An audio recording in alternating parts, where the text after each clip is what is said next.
से हैं आप सभी। तो आज हम आपके लिए लेकर आए हैं 2022 की बंगाली लैंग्वेज मिनी सीरीज की स्टोरी जिसका नाम है बेयाद। बेयाद बंगाली में एक ऐसा शब्द है जिसका मतलब होता है हंटर। तो आइए शुरू करते हैं कहानी को। तो कहानी की शुरुआत एक बच्चे से होती है जिसे कुछ तो अजीब आवाज आती है और वो खेत में जाकर देखता है तो वहाँ पे ढेर सारे स्पैरोज यानी गौरैया मरी पड़ी होती है। पास के तालाब में एक आदमी अपनी दराती पे लगे खून को धो रहा होता है। फिर वो आदमी उस बच्चे को भी देख लेता है। बच्चे के तो डर के मारे हालत खराब, मगर वो आदमी सामने आकर पूछता है कि पढ़ाई करते हो क्या? बच्चा कहता है कि हाँ, बहुत ही बढ़िया, मन लगा के पढ़ाई करो बेटा, तुम बच्चे ही हमारे भविष्य हो। ये कहकर वो आदमी चला जाता है वहाँ से। इसके बाद सीन सोविक नाम के पुलिस ऑफिसर पर शिफ्ट होता है। वो अच्छे से यूनिफॉर्म पहनकर तैयार होता है। वहीं उसकी मॉम अपने हस्बैंड की फोटो के पास प्रे कर रही होती है। दरअसल सोविक के डैड भी एक पुलिस ऑफिसर थे पर उनकी मौत हो चुकी है। अब सिर्फ सोविक और उसकी मॉम ही घर में रहते हैं। मॉम ने सोविक के लिए टिफिन भी रेडी कर लिया होता है जिसपे सोविक का कहना होता है कि माँ, क्या जरूरत है आपको परेशान होने की, मैं कैंटीन में खा लूंगा। उसकी माँ कहती है बेटा, आज तुम्हारे ऑफिस का पहला दिन है, पता नहीं वहाँ पर सब कुछ कैसा होगा, अच्छा होगा भी या नहीं, इसीलिए टिफिन लेते जाओ। इसके बाद सोविक कमिश्नर ऑफिस जाता है। कमिश्नर सोविक से कहते हैं कि तुम्हें इतनी अच्छी जगह तो पोस्टिंग मिली थी, वहाँ तुमने ये कहकर छोड़ दिया कि करप्शन बहुत है और यहाँ अभी पोस्ट खाली नहीं है, इसलिए मैंने तुम्हें डिपार्टमेंट ऑफ अनयूजुअल केसेस में डाल दिया है जिसके हेड कालीचरण दास है। Sovik department of unusual cases का नाम सुनकर चौंक जाता है। तो कमिश्नर कहते हैं कि ये डिपार्टमेंट हमने कुछ दिन पहले बनाया, ये ट्रायल पीरियड पे है, तुम्हें भी थोड़ा एक्सपीरियंस हो जाएगा कि पुलिस वालों को कैसे काम करना होता है। फिर 2-3 महीने के बाद मैं तुम्हें किसी दूसरे डिपार्टमेंट में डाल दूंगा। सोविक भी कमिश्नर की बात मानकर अपने डिपार्टमेंट के ऑफिस जाता है, मगर उसे वो डिपार्टमेंट के ऑफिस मिलती नहीं। वो जब दूसरे ऑफिसर से इसके बारे में पूछ रहा होता है तो वो भी चौंक जाते हैं कि हमारे यहाँ ऐसा कोई डिपार्टमेंट है ही नहीं, हमें तो पता ही नहीं है इसके बारे में। तभी एक फॉरेंसिक लेडी डॉक्टर सोविक की हेल्प करती है। वो उसे डिपार्टमेंट ऑफ अनयूजुअल केसेस के ऑफिस का सही रास्ता बता देती है। अब वहाँ जाने के बाद सोविक को बड़ी निराशा होती है कि ये है मेरा ऑफिस, ये जगह तो बिल्कुल भूत बंगला लग रही है। खैर जो भी हो, इसके बाद वो अपने सीनियर कालीचरण से मिलता है। कालीचरण तो आराम से यहाँ घोड़े बेच के सो रहा होता है। जब सोविक उसको जगाता है तो वो उसको चाय वाला समझकर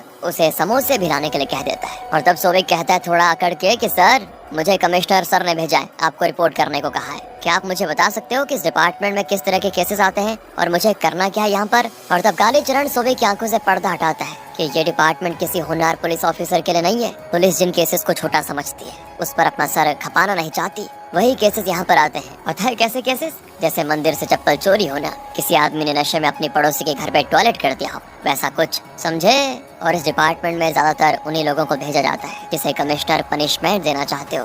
तो सोविक पूछता है पर मुझे क्या करना होगा? तो वो उसे कोलकाता शहर घूमने को कहते हैं। सोविक बताता है ये तो मेरा होम टाउन ही है, यहाँ का चप्पा चप्पा मैं घुमा हुआ हूँ। मगर कालीचरण कहता है कि पहले तो तुमने एक नागरिक के तौर पर घूमा था, अब एक पुलिस वाले के नजरिए से सब कुछ देखो, नोटिस करो। इसके बाद सोविक कोलकाता भ्रमण करता है और एक पुलिस वाले के नजरिए से वो भी। अगले दिन दोस्तों इनके डिपार्टमेंट के पास एक अजीब सा केस आता है। वेस्ट बंगाल के कई गाँव में स्पैरो के मारे जाने की खबर आ रही है। अगर 1-2 स्पैरो मारे जाते तो समझ आ जाता कि किसी तरह मर गए होंगे, मगर एक साथ 60 से 70 स्पैरो एक साथ मर गए हैं, इसलिए ये केस इतना बड़ा बन गया है। तो कालीचरण अपने असिस्टेंट सोविक को लेकर एक ऐसे गांव जाता है जहां पे आज ही मरे हुए स्पैरोज का झुंड पाया गया था। वहां जाने पे वहां का लोकल पुलिस ऑफिसर बताता है कि सर, ये तो बड़ी अजीब घटना है हमारे एरिया में, इससे पहले ऐसा कभी नहीं हुआ।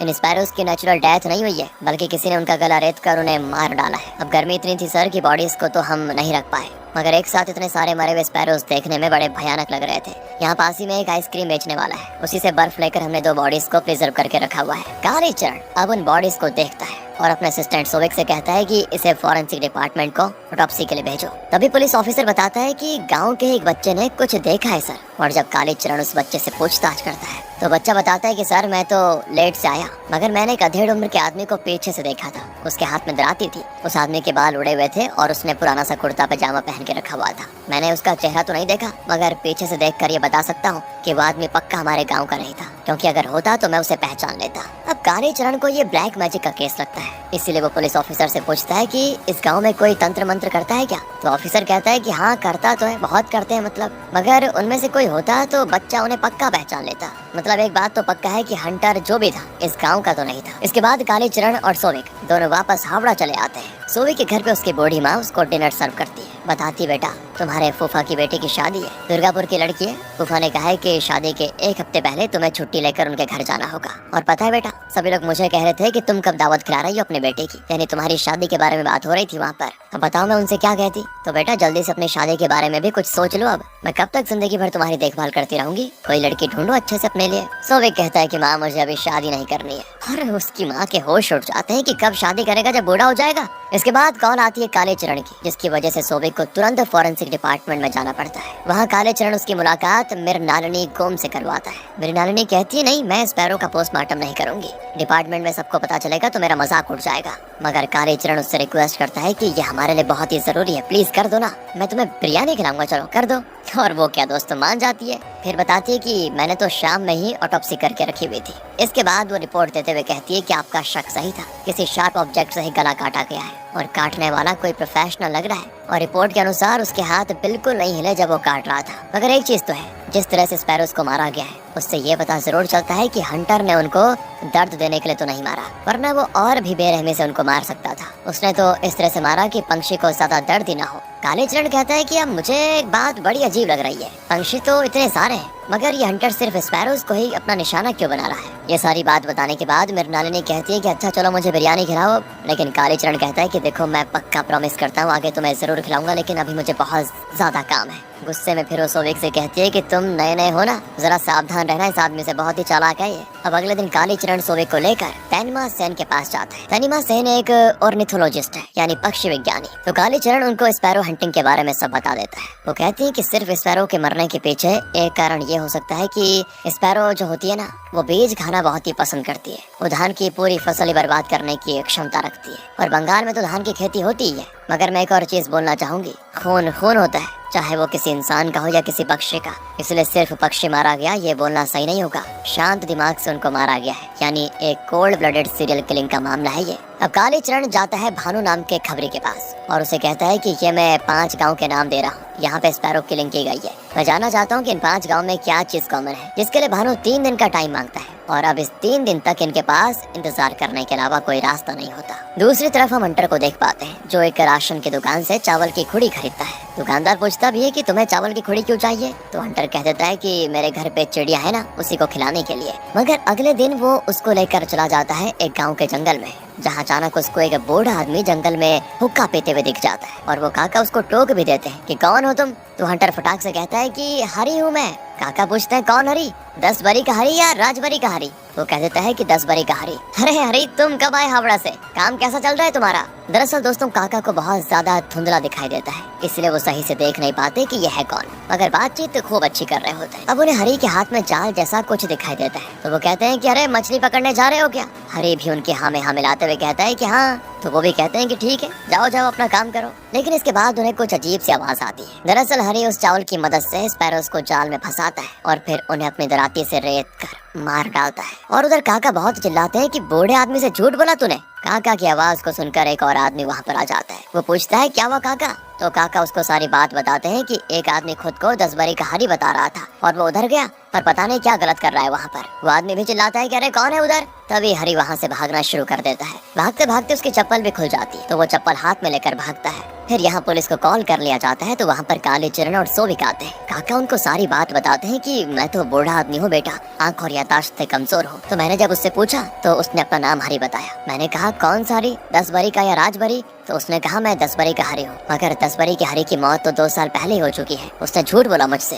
काली चरण पूछता है एक बात बताओ, जब आपने पूछा था कि कौन है तो उसने अपना नाम सोच समझ के बताया या फिर झटाक से। काका कहते हैं उसने तो फटाक से नाम बता दिया था। ये सुनने के बाद काले चरण को लगता है कि उसने नाम तो सही बताया होगा। इसके बाद पुलिस वालों को वहाँ पर हरी के फुटप्रिंट भी मिल जाते हैं, जो एक पैर के चप्पल खुलने की वजह से वहाँ गीली मिट्टी पे अच्छे से बन गए थे। तो काले चरण लोकल पुलिस वालों से कहता है फुटप्रिंट का प्लास्टर लो और इसे कोलकाता फॉरेंसिक डिपार्टमेंट को भेजो। फिर वो ऑफिसर ये भी पूछता है कि जो पंक्षी मरे हुए हैं उनका क्या करूं। तो काले चरण कहता है कि उनका अंतिम संस्कार करो इज्जत के साथ। और वो हंसने लग जाता है कि उनका अंतिम संस्कार करने की जरूरत क्या है, उनको तो जंगली जानवर खा लेंगे। तो कालीचरण उसे गुस्से से देखता है। तब वो भी कह देता है कि ठीक है सर, मैं कर देता हूँ उनका अग्नि दहन। अगले दिन कोलकाता ऑफिस में सोविक का कुछ पुलिस वाले बड़ा मजाक उड़ाते हैं कि वाह सोविक, तुमने और कालीचरण दा ने मिलकर तो इतने महान काम किए हैं कि तुम दोनों को भारत रत्न से सम्मानित किया जाना चाहिए। दरअसल दोस्तों, ये दोनों पंक्षी के कत्ल को इन्वेस्टिगेट कर रहे हैं, इसीलिए सभी इनका मजाक उड़ा रहे थे। मगर सोविक उनकी बातों को दिल से नहीं लगाता और अपने ऑफिस जाता है, जहाँ कालीचरण और मृणालिनी आपस में बहस कर रहे होते हैं, क्योंकि पिछली बार बिरयानी का वादा करके कालीचरण ने खिलाई नहीं थी और अब वो कह रही है कि पहले मुझे बिरयानी खिलाओ। इसीलिए वो कहती है कि जब तक मुझे बिरयानी नहीं मिली मैं फुटप्रिंट की फाइल नहीं दिखाऊंगी। तो सोविक बीच में आ जाता है और कहता है कि उस दिन कालीचरण दा भूल गए थे, कोई नहीं, आपको बिरयानी मैं खिला लूंगा, आप प्लीज फाइल दे दीजिए। इसके बाद दोस्तों वो फाइल दे देती है। तो फुटप्रिंट के हिसाब से मृणालिनी बताती है हरी 70 साल की उम्र के आसपास का होगा, क्योंकि फुट्स में क्रैक है। मगर कालीचरण कहता है कि उस बच्चे ने तो बताया था कि हरी बूढ़ा आदमी था, वही काका ने बताया कि हरी जवान था। यानी अगर बच्चे के हिसाब से देखें तो वो बूढ़ा आदमी था, और बूढ़े के हिसाब से देखें मतलब जो बूढ़े ने कहा तो वो एक जवान आदमी था। कहीं ना कहीं वो 40 से 50 साल के बीच का तो होगा ही होगा। तो मृणालिनी कहती है कि जरूरी नहीं है कि फुट क्रैक सिर्फ बूढ़े लोगों के पैर ही पर हो सकता है कि हरे को कोई ट्रॉमा हो या फिर किसी इंजरी की वजह से भी फुट क्रैक हो सकता है। और पैर में इंजरी कैसे हो सकती है तो आप लोगों से बेहतर कोई और जान ही नहीं सकता। सोविक कहते हैं मतलब मैं कुछ समझा नहीं। तो कालीचरण कहता है कि पुलिस वाले मुजरिम की जब पिटाई करते हैं तो सबसे पहले अच्छे से पैरों की खातिरदारी करते हैं। यानी हरी 40 से 50 साल का आदमी है और उसका क्रिमिनल रिकॉर्ड भी रह चुका है। तो मृणालिनी कहती है तब तो मेरा काम हो गया। और रही बात बिरयानी की, तो आज मैं घर की खिचड़ी लेकर आई हूँ, इसलिए कल दोपहर तैयार रखना बिरयानी पार्टी। हाँ बिल्कुल, कल पार्टी तैयार रहेगी बिरयानी की। ये कहकर शायद वो उसे इस बार भी बेवकूफ बना देते हैं। इसके बाद कालीचरण और सोविक जाते हैं भानु के पास, और भानु बताता है कि जिस 5 गाँव की लिस्ट आपने मुझे दी थी उन सब में एक बात कॉमन है कि यहाँ हर साल धान की खेती बहुत अच्छी होती है, मगर इस साल इन 5 गाँव में धान की खेती बहुत खराब हुई है। तो कालीचरण कहता है कि खूनी को कैसे पता चलता है कि कहाँ पे खराब खेती हुई है। तो भानु बताता है कि न्यूज़पेपर और रेडियो में तो इस तरह की न्यूज आती रहती है, और फिर गांव के बड़े बूढ़े आपस में बात भी करके खबर को आगे बढ़ा देते हैं। भानु से मिलने के बाद ये दोनों लंच करने के लिए एक छोटे से रेस्टोरेंट में जाते हैं। वहाँ ये खाते पीते हुए काफी सारी बातें भी करते हैं, और अंत में निष्कर्ष ये निकलता है कि हरी 1 हफ्ते के बाद अपने मिशन पे निकलता है। तो 4 दिन हो चुके हैं उसके लास्ट कारनामे को अंजाम दिए हुए। तो अब हमें किसी भी तरह हल्ला उड़ाना होगा कि किसी एक गांव में बहुत ही ज्यादा खराब खेती हुई है, जिससे हरी पक्का वहां पर आएगा कत्ल करने के लिए, और फिर हम उसे पकड़ लेंगे।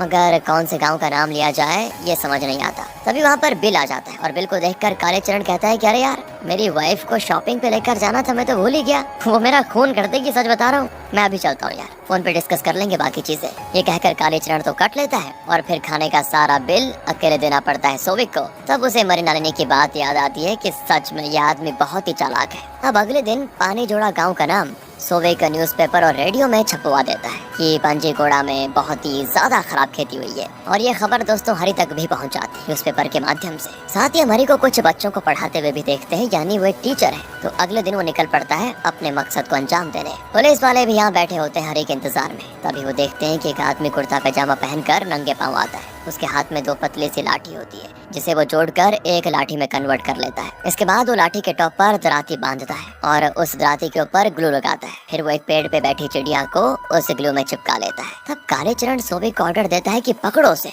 मगर सोविक के पैरों की आहट दोस्तों हरी सुन लेता है और तुरंत भागना शुरू कर देता है। सारे पुलिस वाले मिलकर उसे किसी तरह दबोच लेते हैं और पूछने लगते हैं कि क्यों कर रहे हो उनकी हत्या, तुम ही हो ना वो सीरियल स्पैरो किलर। वो आदमी रोते गिड़गिड़ाते हुए इनकार कर देता है। और तभी लोग नोटिस करते हैं कि उस बच्चे ने तो बताया था कि हरी टकला है, यानी उसके सर पे बाल नहीं है, मगर इसके तो पूरे सर पे घने बाल है। वो आदमी अपना नाम बताते हुए कहता है कि सर, मैं विंसेंट हूँ। मैं पंक्षी को मारता नहीं बल्कि उनको पकड़कर कोलकाता ले जाकर बेच देता हूँ। मैं ये बस अपना गुजर बसर करने के लिए कर रहा हूँ। मैं कोई हत्यारा नहीं हूँ। आप तो किसी से भी मेरे बारे में पूछ सकते हो। तब सोविक जाकर गांव वालों से विंसेंट के बारे में पूछता है तो सभी बताते हैं कि हाँ, विंसेंट ही नहीं बल्कि उसके पिता जब जिंदा थे तो वो भी यही काम करते थे। सोविक विंसेंट के घर की तलाशी भी लेता है और उससे भी दोस्तों वहाँ कोई वैसी चीज नहीं मिलती। तो इसके बाद वो सारी बात आकर कालीचरण को बताता है। फिर ये लोग उसका पैर चेक करते हैं। उसके पैर में क्रैक्स थे और ये तभी हुए थे क्योंकि वो खाली पैर घूम रहा था। मगर फिर भी श्योरिटी के लिए वो उसका फुटप्रिंट निकाल लेते हैं और कोलकाता भेज देते हैं ताकि जो पहला फुटप्रिंट मिला था उससे ये मैच होता है या नहीं। अब कालीचरण सोचता है कि हमारी पूरी टीम तो यहाँ मौजूद है,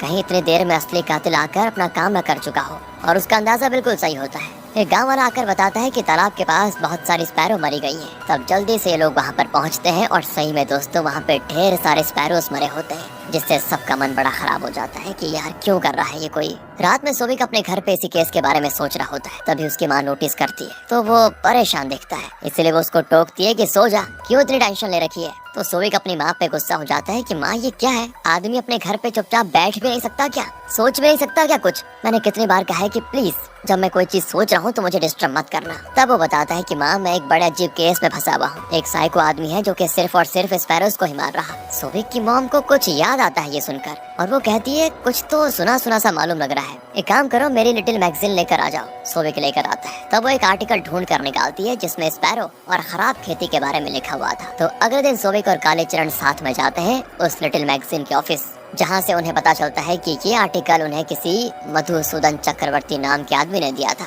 वो भी बाय पोस्ट भेजा था, उसमें एड्रेस भी दिया हुआ था। तो ये लोग मधुसूदन के एड्रेस पर पहुंच जाते हैं। दरवाजा नॉक करने पर अंदर से एक लेडी आती है जो पूछने पे खुद को मधुसूदन की सिस्टर बताती है, और जब काले चरण उसे उसके भाई के करतूत के बारे में बताता है तो वो कहती है पर मेरे भाई की तो 1 साल पहले मौत हो चुकी है, वो ये सब चीजें कैसे कर सकता है। और अब पुलिस वालों का माथा ठनक जाता है, सोचते हैं कि खूनी तक अब कैसे पहुंचा जाएगा। तो कुछ ही देर में सोविक का दिमाग थोड़ा काम करना शुरू करता है। वो कहता है कि यहीं के पोस्ट ऑफिस से आर्टिकल पोस्ट की जाती है ना, ये कंफर्म करने के बाद वो वहाँ पर पूछताछ करने की सोचता है। और जब ये लोग पोस्ट ऑफिस पहुँचते हैं तो वहाँ का स्टाफ बताता है कि सर ये जगह तो बहुत छोटी सी है, यहाँ काफी कम लोग ही पोस्ट ऑफिस यूज करते हैं, इसलिए यहाँ पर आने वाले लोगों को हम चेहरे से तो पहचानते ही है, कोई दिक्कत नहीं है। मधुसूदन के नाम से एक अधेड़ उम्र का आदमी आता तो है, वो भी हर कुछ दिन के बाद कोलकाता के लिटिल मैगजीन में आर्टिकल भिजवाने। वो आदमी टकला भी है। हाँ तो हम एक काम कर सकते हैं कि जब नेक्स्ट टाइम वो आएगा तो हम आपको बता देंगे। और अब काले चरण और सोविक को उसकी बात बिल्कुल सही लगती है। अगले दिन सोविक जाता है कमिश्नर के पास पुलिस की टीम मांगने के लिए ताकि हरी को पकड़ा जा पाए, मगर कमिश्नर तो गुस्सा हो जाता है उस पर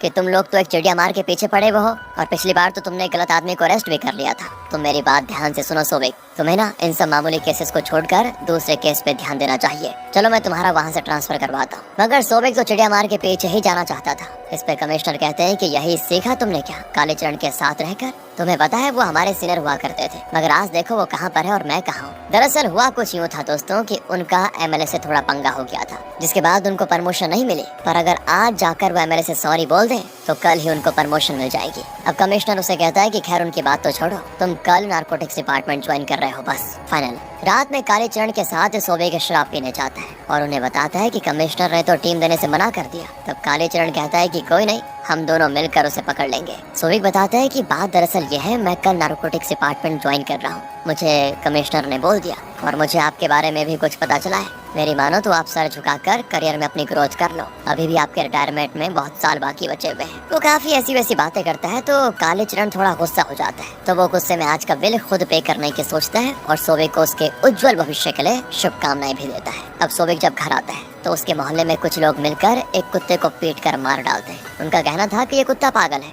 मगर सोविक ने उस कुत्ते के साथ बहुत ही अच्छा टाइम स्पेंड किया था। उस कुत्ते का उसे बहुत ही अफसोस होता है और अगले दिन वो एनिमल क्रूरटी के लिए पुलिस से उन लोगों को अरेस्ट भी करवा लेता है। इसके बाद वो जाता है काले चरण के पास और कहता है कि मैं नारकोटिक डिपार्टमेंट तब ज्वाइन करूंगा जब स्पैरो किलर अरेस्ट हो जाएगा।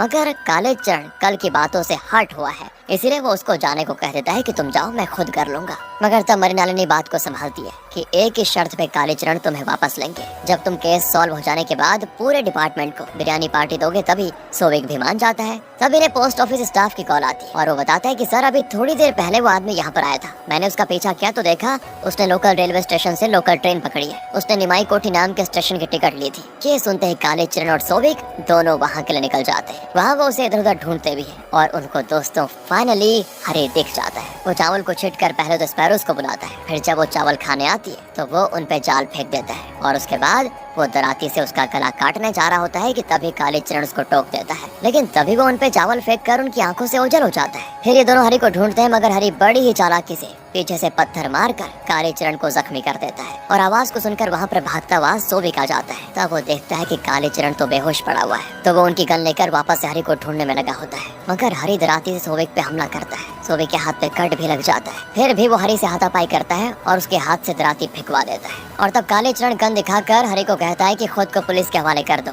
तब जाकर दोस्तों हरी सरेंडर करता है तो कालीचरण उससे पूछता है कि तुम्हारे दिमाग में चल क्या रहा है, तुम ऐसे क्यों बने, तुमने क्यों किया इतने सारे स्पैरोज का खून। हरी बताता है कि मधुसूदन मेरे सीनियर थे, हम दोनों नक्सली हुआ करते थे पहले और माओ विचारधारा से बहुत ही प्रभावित थे, जिन्हें माओ ने अपने देश चाइना की तरक्की के लिए 5 वर्षीय योजना चलाई थी, 4 पेस्ट कैंपेन के नाम से। इसके अंतर्गत उन्होंने रैट्स, फाइल्स, मस्कीटोज और स्पैरोज को मारने की मुहिम छेड़ दी थी, क्योंकि ये चारों फसलों को खराब करते थे। सबसे ज्यादा फसल तो स्पैरो बर्बाद करता था, इसीलिए उन्होंने अपनी जनता से गुहार लगाई कि आप जितना हो सके स्पैरोज को मारो, इसके बदले सरकार आपको इनाम देगी। और आज देखिए चाइना कितनी डेवलप कंट्री है। इसलिए मैंने और मधुसूदन दा ने मिलकर इंडिया में भी रिसर्च किया और डेटा के साथ पाया गया कि अगर स्पैरोज ना होते तो धान की खेती 60% से ज्यादा होती। हमने कई सारे नामी न्यूज़पेपर्स और मैगजीन्स वालों से इस रिसर्च को पब्लिश करने को कहा, मगर कोई नहीं माना, जिसकी वजह से मधुसूदन दा डिप्रेशन में चले गए और फिर लास्ट ईयर उनकी मौत हो गई। इसके बाद मैंने काफी सोचा समझा, फिर 1-2 महीने मैंने फैसला किया कि जो रिसर्च हमने की थी उसे अब प्रैक्टिकल करने का टाइम आ गया, और जब प्रैक्टिकल के रिजल्ट आएंगे तभी लोग हमारी बातों पर यकीन करेंगे। मैंने ऐसा सोचा। मधुसूदन दा को ट्रिब्यूट देने के लिए मैं रिसर्च पेपर के आर्टिकल्स उनके नाम से पब्लिश किया करता था। सारी कहानी सुनने के बाद कालीचरण कहता है कि तुम्हें एक अच्छे डॉक्टर को दिखाने की जरूरत है। ये अर्थ सिर्फ ह्यूमंस की नहीं है, तो सिर्फ तुम इस पे राज करोगे, और सिर्फ अपनी डेवलपमेंट के लिए दूसरों का डेवलपमेंट बर्बाद करना भी बहुत गलत बात है। इस धरती पे पाए जाने वाला हर जीव का संतुलन बना रहना बहुत जरूरी है। इसके बाद तो दोस्तों हरी पे मुकदमा चलता है, और अब दोस्तों जैसा कि वादा हुआ था कि उसके बाद सोविक सभी को बिरयानी खिलाएगा, पर वो कहता है कि सर आप तो जानते ही हैं कि मेरी सैलरी कितनी है, सभी को तो मैं बिरयानी पार्टी नहीं दे पाऊंगा। तो कालीचरण कहते हैं कि किसी को नहीं तो मुझे खिला दो। और दोस्तों इसी के साथ ये मूवी यहाँ पर खत्म हो जाती है। बाकी अगर आपको वीडियो अच्छी लगी, स्टोरी अच्छी लगी हो, एक्सप्लेनेशन अच्छा लगा हो तो लाइक कीजिए, चैनल को सब्सक्राइब ध्यान रखेगा अपना, and finally thanks for watching.